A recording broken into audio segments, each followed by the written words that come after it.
If you look at all or most luxurious yards, they have this one thing in common, and that is choosing the right materials for the space. Choosing the right materials for your yard is the biggest difference between it looking high-end and substandard. And literally 2 yards could have the exact same design and have a totally different feeling just based on what finishes were selected.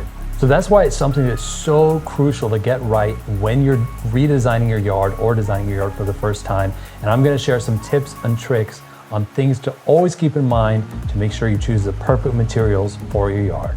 So the first most important thing you need to do when you're compiling your list of possible material options is put them into 2 categories, and that is a focus material and a non-focus material. Now, what does that mean? That means that there are certain materials that are gonna draw the eye, they're gonna be part of the focal point. And these are gonna be your focus materials. Typically, they have stronger colors, they might have stronger patterns or stronger textures.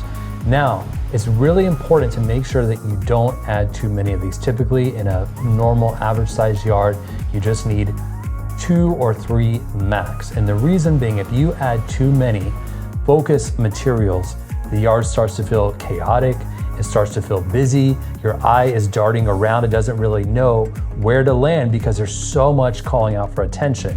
So on the other hand, you need to make sure that you have a lot more non-focus materials, and think of these as more of complementary. They fade into the background, they're typically neutrals based on the color palette you have, but just making sure that you have 2 or 3 very clear, and 2 or 3 is a max. A lot of yards can get away with just 1, but having a very clear focus material, and this is just something that really captures your attention, it can be very beautiful to look at, surrounded by quiet and calmer non-focus materials. So another important way to make sure you've chosen the right materials is make sure that everything has harmony. So how do you know for sure that the materials that you've come up with are harmonious? Well, there's kind of 2 steps to this. First of all, you need to put them all side by side. You can do this electronically. Let's say create a mood board with a software where you just have all the photos of everything side by side.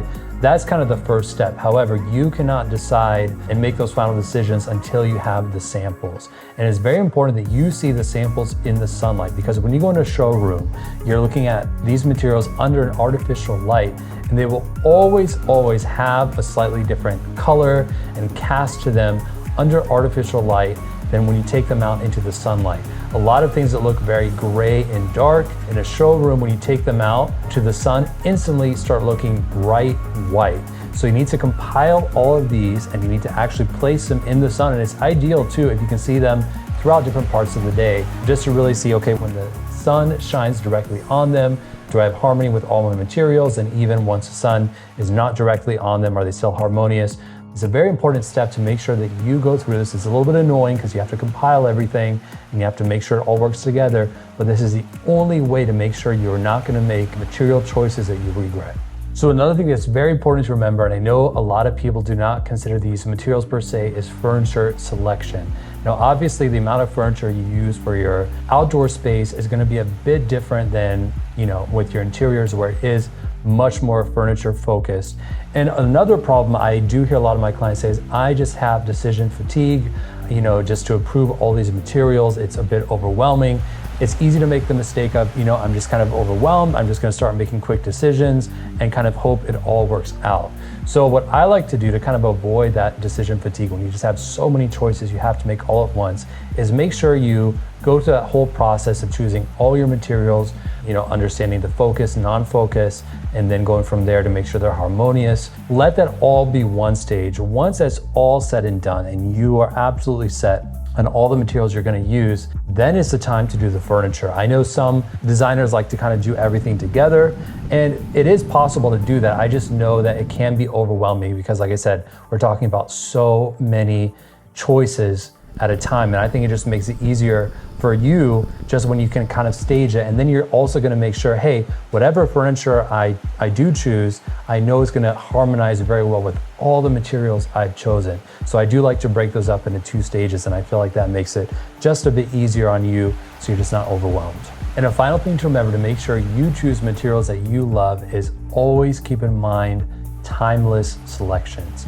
Now, I know when you're looking at so many pictures, it's easy to kind of forget that, hey, do I like this because this is very trendy right now, or do I actually truly love this material for what it is? I know it's sometimes hard to know what's trendy in the moment until some time passes and you get a sense of, okay, that was very popular then, now it looks very dated. A perfect example of this is millennial gray, where there were just spaces that had, 50 shades of gray colors. Another material that has started to become a bit dated are these granite slabs that have a lot of movement, a lot of pattern. Think something like a Calacatta marble. Now, a little bit goes a long way, but if you put it on a whole entire wall surface, it has a really big impact, but it's already starting to look a bit dated. So just make sure when you're considering things, especially when there are focus elements, something that really is bold and draws a lot of attention to itself, is that, will I love this not only now, but 5 years from now, 10 years from now, because you are making a big investment, a big financial investment, a big time investment into this space, and you want to make sure that you have something that's going to stand the test of time, where even 10 years from now, 15 years from now, if you're still in that home, you still love it just as much as when it was installed, because it really stood that test of time.